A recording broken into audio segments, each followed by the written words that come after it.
Good morning all of you. तर मागच्या तासाला आपण इंडक्शन मोटरचे प्रकार, त्यामध्ये स्क्विरल केज मोटर आणि या स्क्विरल केज मोटरची रचना चालू आहे. आपण स्क्विरल केज मोटरमध्ये मुख्य दोन भाग सांगितले होते, न फिरणारे भाग आणि फिरणारे भाग, ज्याला आपण रोटर आणि स्टेटर म्हणतो.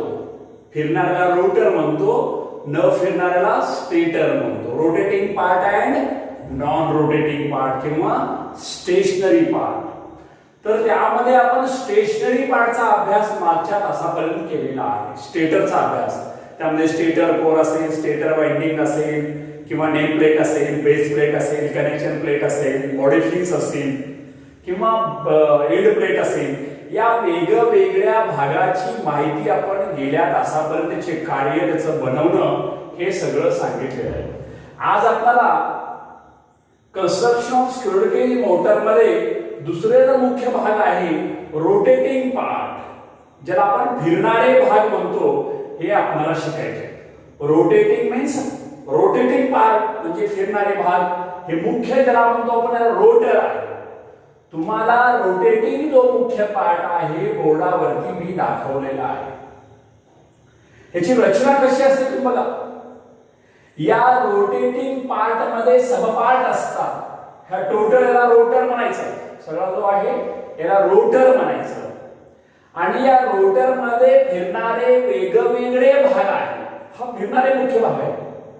तर याच्यामध्ये पहिला भाग आहे रोटर कोर.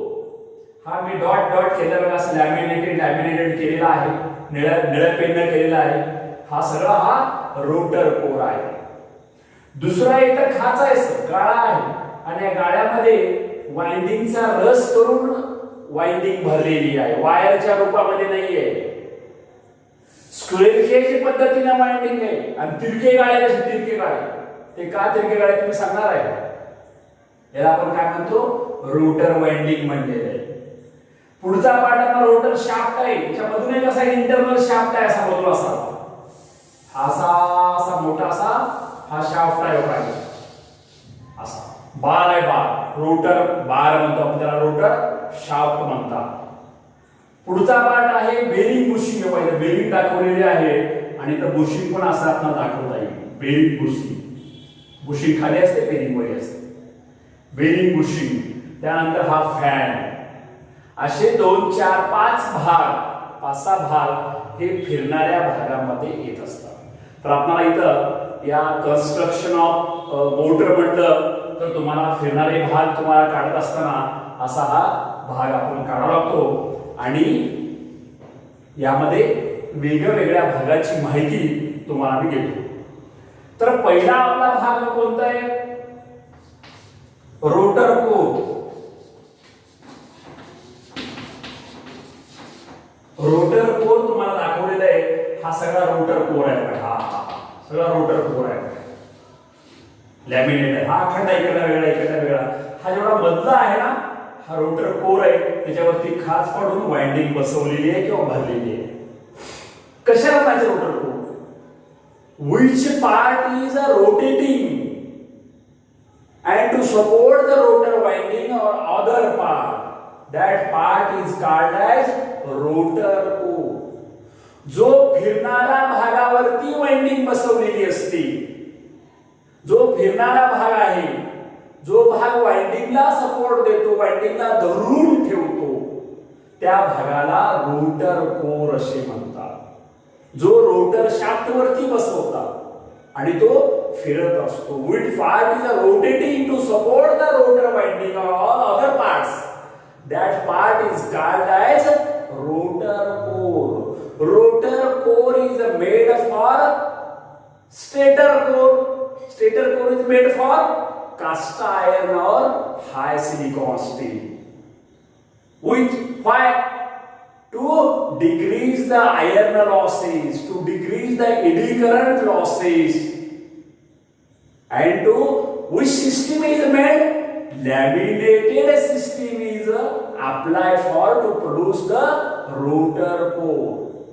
रोटर कोर हा कास्ट आयर्न किंवा हाय सिलिकॉन स्टील या धातूपासून बनवतात, कारण या धातूचा रेजिस्टन्स कमी असतो, या धातूचा रिएक्टन्स कमी असतो, म्हणून या धातूपासून रोटर कोर बनवतात. यामध्ये तयार होणारा जो ईडी करंट आहे, हा ईडी करंट रेजिस्टन्स कमी असल्यामुळे तो वाहत असतो आणि उष्णता कमी तयार होत असते. रोटर गरम झाला म्हणजे मोटर गरम झाली आणि त्या गरमीचा परिणाम, त्या उष्णतेचा परिणाम या वाइंडिंगच्या कार्यपद्धतीवर होत असतो, वाइंडिंग वरती होत असतो आणि मोटर जळाली असा आपण म्हणत असतो. ती उष्णता जसं आपण स्टेटर कोरला कमी केली, त्याच प्रकारे रोटर कोर मध्ये सुद्धा लॉसेस कमी व्हावे म्हणून हा कास्ट आयर्न किंवा हाय सिलिकॉन स्टील पासून बनवतात व तो अखंड न बनवता चकत्या चकत्या बारीक बारीक बारीक बारीक चकत्या करून अखंड बनवला. हा बारीक बारीक चकत्या करून बनवलेला आहे. त्या प्रत्येक चकतीला असं खाच मारली, तिरपी खाच, आणि सगळं एकत्र केल्यानंतर तुम्हाला हे असं दिसतं. त्याला कोणतं म्हणायचं सिस्टीम? लॅमिनेटेड सिस्टीम म्हणायचं. का बरं कळलंय? कारण धातूचे तुकडे पाडले, धातूची जाडी कमी केली, धातूचा रेजिस्टन्स कमी होत असतो. आणि आपल्याला अखंड एवढा असताना रेजिस्टन्स जर 1 ओहम असेल तर तुकडे तुकडे तुकडे करून गेल्यानंतर 0.5 ओहम म्हणजे अर्धा ओहम रेजिस्टन्स येत असतो. 50% रेजिस्टन्स कमी होतो.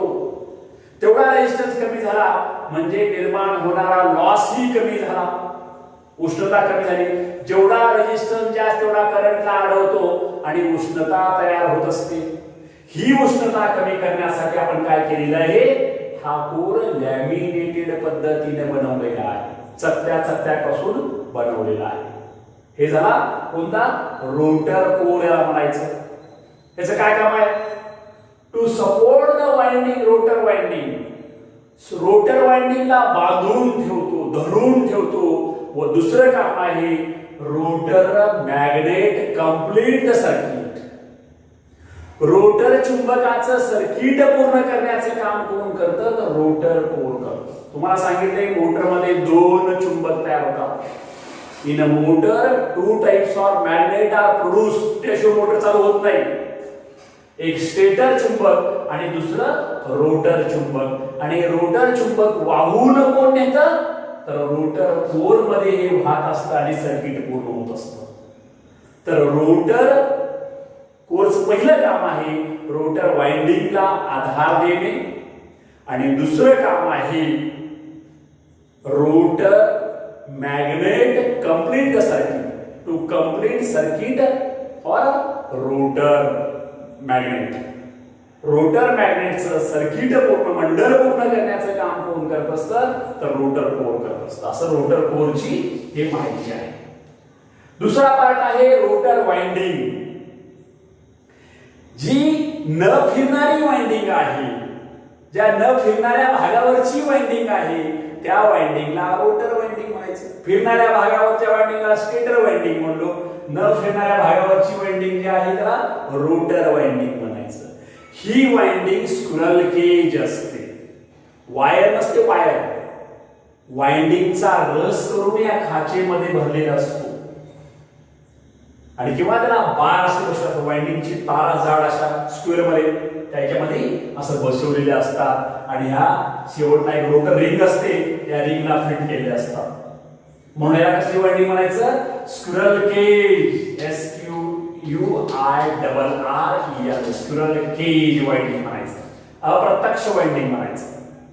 आणि जी न फिरणारी वाइंडिंग आहे, न फिरणाऱ्या भागावरची जी वाइंडिंग आहे त्या वाइंडिंगला रोटर वाइंडिंग किंवा स्क्विरल केज रोटर वाइंडिंग म्हणायचं. ही वाइंडिंग कशापासून बनवतात? कॉपर पासून किंवा अल्युमिनियम पासून बनवतात. कॉपर किंवा अल्युमिनियम या धातूपासून का बनवतात? वाइंडिंग ही कॉपर किंवा अल्युमिनियम पासून बनवायचं कारण असं आहे, वाइंडिंगला करंट दिला, वाइंडिंग मध्ये करंट जर पाठवला, फ्लो केला तर त्या वाइंडिंगच्या भोवताली चुंबक निर्माण जास्त कॉपर या धातूपासून होतं. कारण कॉपर मध्ये इंडक्टन्स नावाचा घटक आहे. इंडक्टन्स 11वी मध्ये शिकलं. व्होल्टेजच्या बदलास विरोध करतो, त्याला इंडक्टन्स म्हणतात. इंडक्टन्सचं प्रमाण कॉपर मध्ये जास्त असतं, म्हणून त्या इंडक्टन्स ज्या धातूमध्ये जास्त असतो त्या धातूपासून चुंबक जास्त तयार होत असतं, मॅग्नेट जास्त तयार होतं, म्हणून मॅग्नेट तयार करण्यासाठीच वाइंडिंग असते. म्हणून आपण कॉपर धातू वापरत असतो. कुणालाही सांगायचं, कोणी विचारलं वाइंडिंग साठी सोनं काय नाही वापरलं, लोखंड काय नाही वापरलं, तर इंडक्टन्सचं प्रमाण कॉपर मध्ये जास्त आहे आणि ज्या धातूमध्ये इंडक्टन्सचं प्रमाण जास्त असतं त्या धातूमध्ये करंट पाठवल्यानंतर चुंबक जास्त तयार होत असतं. म्हणून वाइंडिंग साठी कॉपर किंवा त्याच्या पाठोपाठ अल्युमिनियमचा उपयोग करतात. आलं लक्षात? या वाइंडिंगचं काय काम आहे? काय? To produce the rotor magnet. Rotor चुंबक तयार करण्याचं काम ही वाइंडिंग करत असते.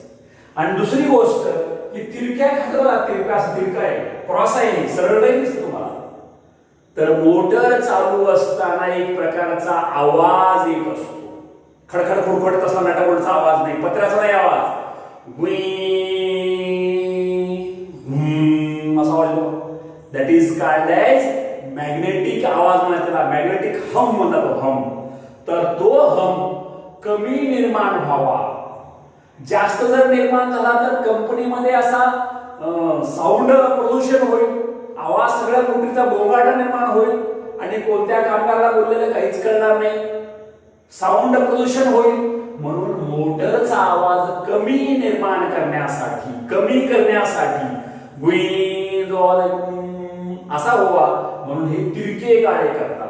तिरके गाळे केल्यामुळं मोटरचं मॅग्नेटिक हम कमी निर्माण होत असतं. लक्षात? तर हा दुसरा पार्ट झाला रोटर वाइंडिंग. तिसरा पार्ट आहे रोटर शाफ्ट.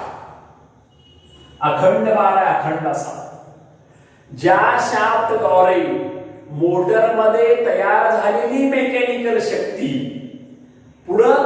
पुढच्या भागाला इलेक्ट्रिकल शक्तीचं रूपांतर मेकॅनिकल शक्तीमध्ये होते. ही मेकॅनिकल शक्ती ट्रान्सफर ज्या भागामुळे केली जाते व रोटरला आधांतरी ठेवण्याचं काम, रोटर कोर रोटर वाइंडिंगला आधार देण्याचं काम जो भाग करतो त्याचं नाव आहे रोटर शाफ्ट. हा मजबूत अशा पोलाद किंवा लोखंडापासून बनवतात. हा अखंड आहे आणि यावरती rotor core, rotor winding, bearing, bushing, पंखा वेगवेगळे भाग बसवत असतात. जो भाग rotor core, rotor winding, fan यांना आधार देतो व मोटरमध्ये निर्माण झालेली मेकॅनिकल शक्ती मेकॅनिकल भागाला पुरवण्याचं काम विदाउट लॉसेस, विदाउट घर्षण लॉस करू देत नाही, असा जो भाग आहे त्या भागाला रोटर शाफ्ट असे म्हणतात. Which part to support the rotor core, rotor winding, bearing, bushing and etc. and also to transfer the mechanical energy to mechanical parts. That part is called as rotor shaft. Rotor shaft is made for steel or iron. It is a mechanically strong. Rotor shaft हा पोलाद किंवा लोखंडापासून बनवतात आणि तो मजबूत असतो.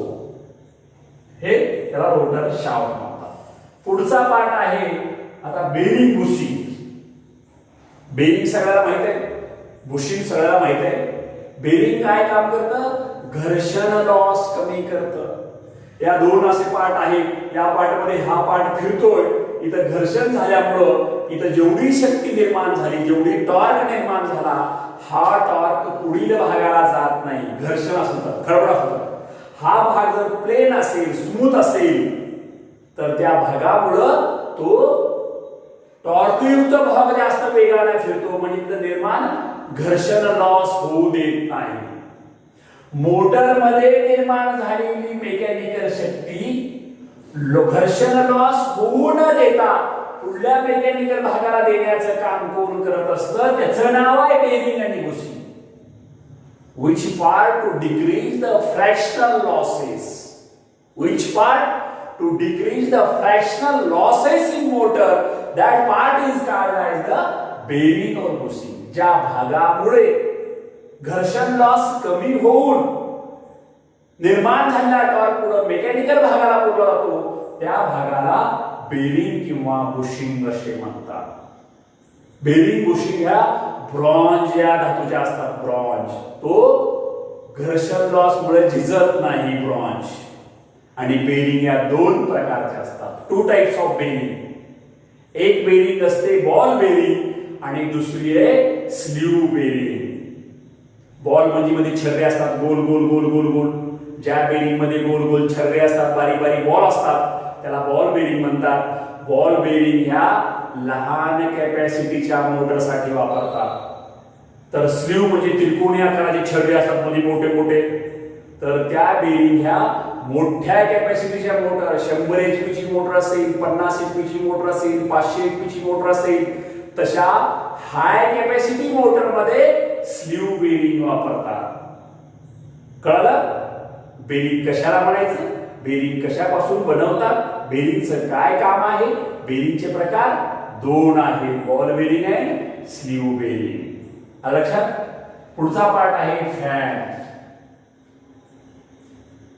Motor फिरते म्हणजे रोटर फिरतो, रोटर शाफ्ट फिरतो. रोटर शाफ्ट वरती एक पत्र्याचा किंवा प्लास्टिकच्या ब्लेडचा एक फॅन बसवलेला असतो जो की मोटरचे इंटरनल पार्ट थंड करतो. थंड हवा बाहेर मध्ये ओढतो, गरम हवा बाहेर फेकतो.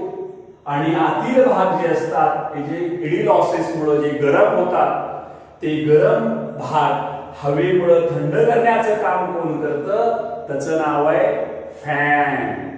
फॅन हा प्लास्टिक किंवा आयर्न स्ट्रीप पासून बनवतात.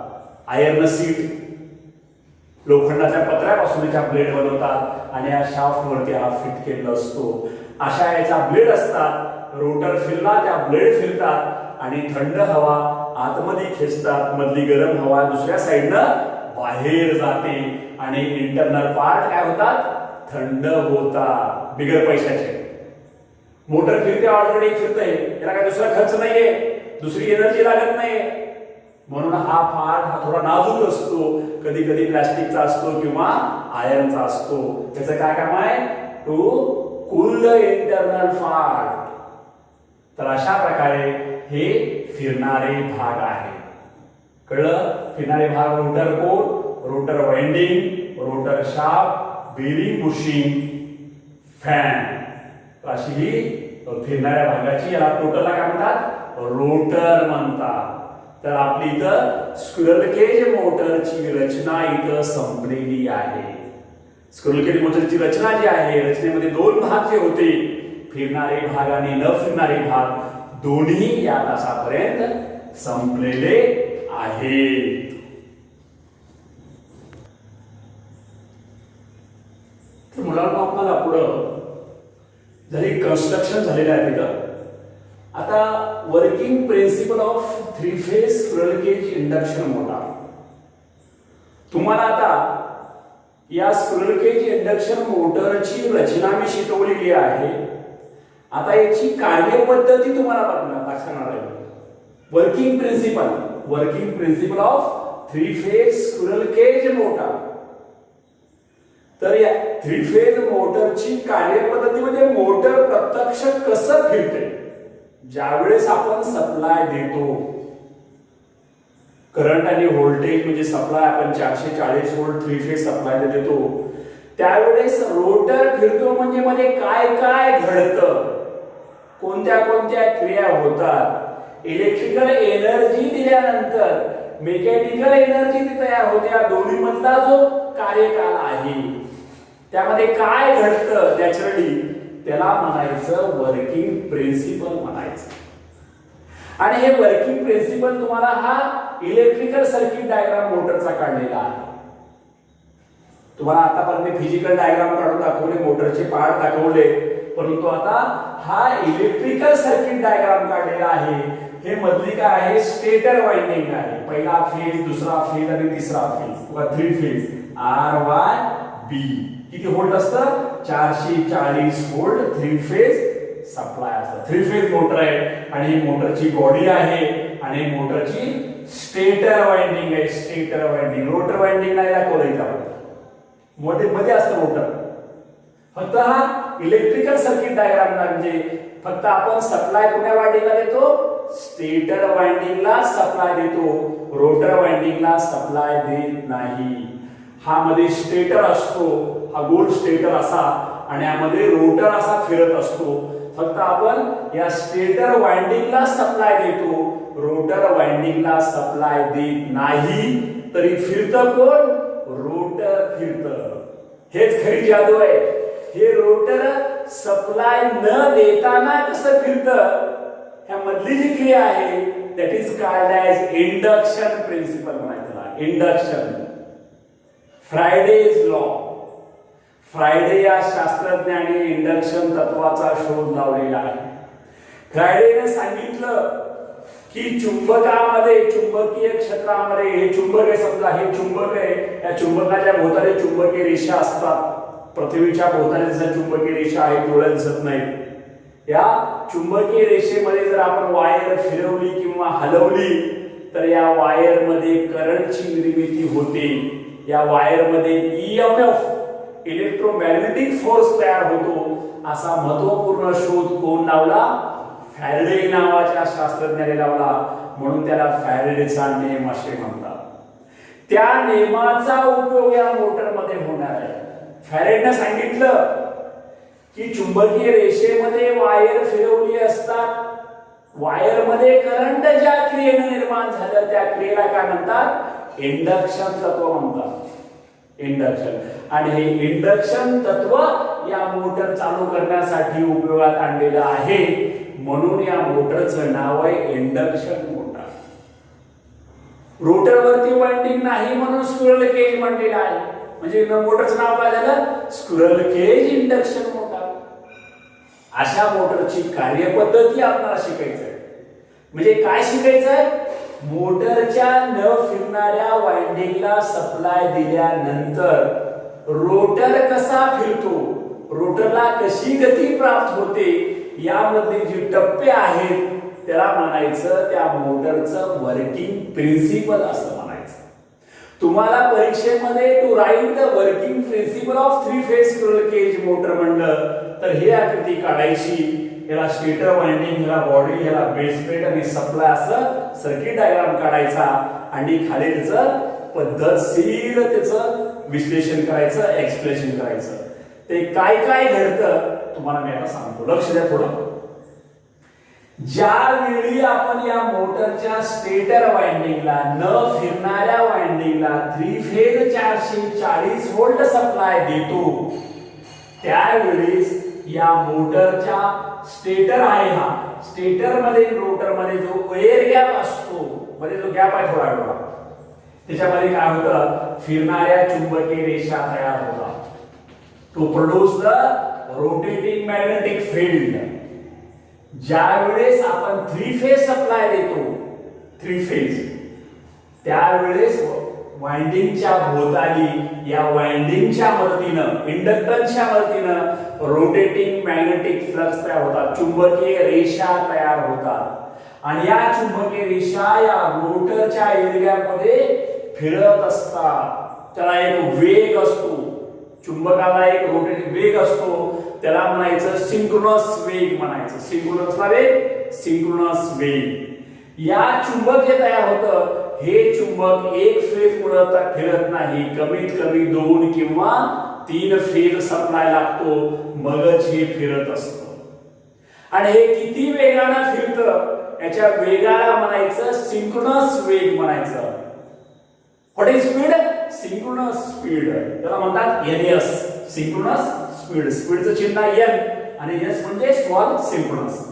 तर ह्या रोटर चुंबक, स्टेटर चुंबकाचा जो वेग आहे तो जर काढायचा असेल तर 120 कॉन्स्टंट घ्यायचं, गुणिले एफ म्हणजे फ्रिक्वेन्सी, सप्लायची फ्रिक्वेन्सी 50 हर्ट्ज असते.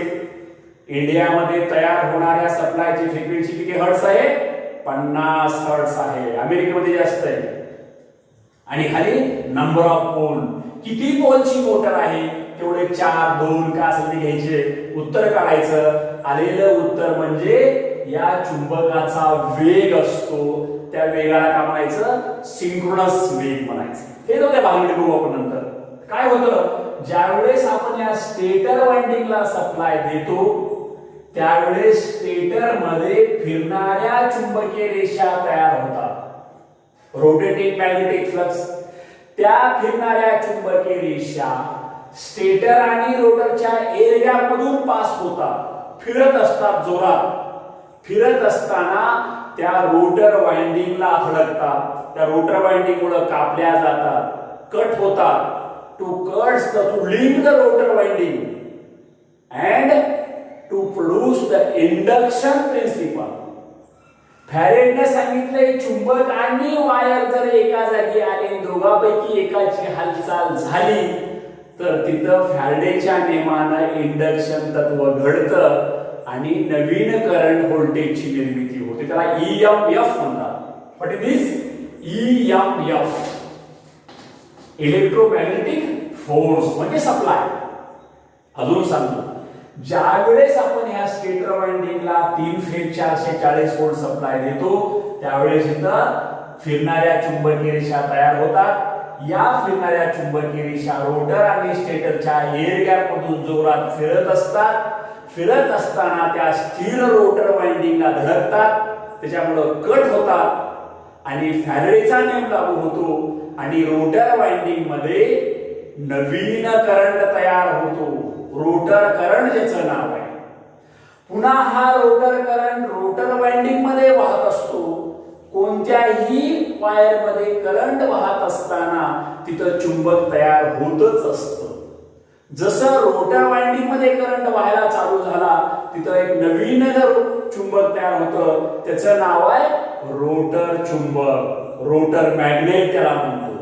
म्हणजे मोटर मध्ये पहिलं सप्लाय मुळे तयार झालं ते स्टेटर चुंबक आणि फॅरेडेच्या नियमानं जो करंट तयार झाला त्याच्यामुळे जे चुंबक तयार झालं त्याला म्हणायचं रोटर चुंबक. मोटर मध्ये एक स्टेटर चुंबक आणि एक रोटर चुंबक तयार होतं. 2 चुंबक तयार होतात मोटरमध्ये आणि 2 चुंबक जवळ जवळ आले तर एकमेकाला वळतात किंवा ढकलतात. आकर्षण होतं किंवा प्रतिसाद होत असतं. चुंबकीय लॉ म्हणायचं, मॅग्नेटिक लॉ त्याला म्हणायचं. चुंबकाचा गुणधर्म, 2 सारखे पोल जवळ आले एकमेकाला ढकलतात, 2 वेगवेगळे पोल आले तर एकमेकाला ओढून घेतात. Attract the different poles. या नियमाचा इथे या लॉचा उपयोग होतो आणि इथे काय होतं, एक प्रकारची ताकद निर्माण होते. 4 पोलची मोटर आहे, पहिला पोल दुसऱ्या पोलला ढकलतो, दुसरा पोल तिसऱ्या पोलला ढकलतो, तिसरा पोल चौथ्या पोलला ढकलतो, चौथा पोल पहिल्या पोलला ढकलत असतो जोरात किंवा ओढत असतो. त्याच्यामुळे काय होतं, एक प्रकारची ताकद तयार होते, फोर्स तयार होतो. त्याला म्हणायचं टॉर्क, म्हणायचं टॉर्क. आणि त्या टॉर्क मुळे काय होतं, यामध्ये जो रोटर असतो या रोटरला गती प्राप्त होते आणि रोटर फिरू लागतो. ज्या चुंबकाचा जो वेग आहे त्या वेगाच्याच दिशेनं हा रोटर सुद्धा फिरू लागतो, म्हणजे मोटर फिरते, मोटर चालू होते. या सर्व क्रियेला काय म्हणायचं, कार्यपद्धती म्हणायचं, working principle of 3 phase motor म्हणायचं. आता पुन्हा सविस्तर सगळं सांगतो, ऐकून घ्या, लक्षात ठेवा.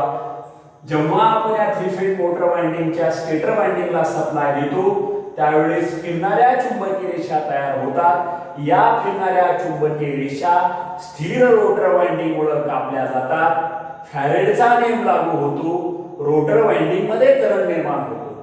हा करंट रोटर वाइंडिंग मध्ये वाहत असल्यामुळं तिथं परत रोटर चुंबक तयार होतं. मोटर मध्ये 2 प्रकारचे चुंबक तयार होतात, एक स्टेटर चुंबक आणि दुसरं रोटर चुंबक. या 2 चुंबकामध्ये चुंबकीय नियम लागू होतो आणि तिथं टॉर्कची निर्मिती होते आणि रोटरला गती प्राप्त होते आणि रोटर फिरतो म्हणजे मोटर चालू होते. या पूर्ण क्रियेला काय म्हणायचं, मोटरची कार्यपद्धती म्हणायचं.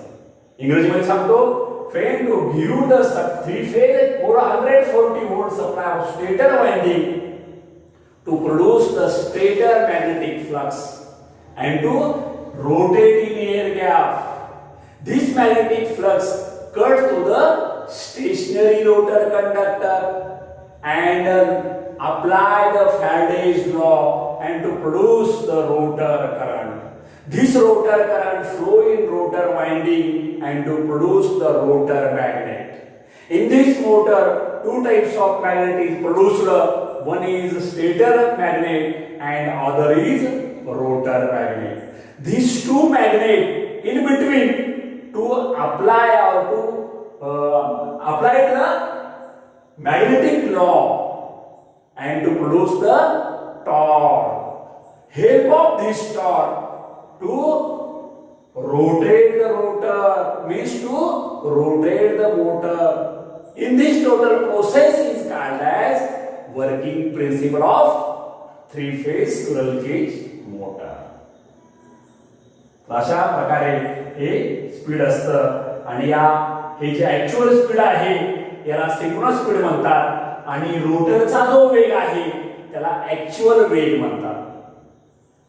चुंबकाचा जो वेग आहे त्याला सिंक्रोनस वेग म्हणायचं आणि रोटरचा जो वेग आहे त्याला ऍक्च्युअल वेग म्हणायचं. दोघांमध्ये फरक असतो. चुंबकाचा वेग जास्त असतो, रोटरचा वेग थोडा कमी असतो. दोघांचा जो फरक असतो त्याला स्लिप म्हणायचं. स्लिप. What is slip? तर अशा प्रकारे आज आपण इथं थ्री फेज मोटरची कार्यपद्धती संपलेली आहे. यापुढे आपण या मोटरच्या संदर्भात वेगवेगळ्या संज्ञा आपण बघायचं आहे. स्लिप असेल आणखी काय असेल त्या संज्ञा आपल्याला वेगवेगळ्या डेफिनेशन्स आपल्याला पुढच्या पिरियडला बघायचं आहे. तर इथं काय संपलं? स्क्विरल केज इंडक्शन मोटरचा पहिला प्रकार आहे, याची रचना आणि कार्यपद्धती संपलेली आहे. ठीक आहे, हा पिरियड इथंच होऊ द्या. बाकीचा पुढचा भाग आपण पुढच्या तासाला घेऊया.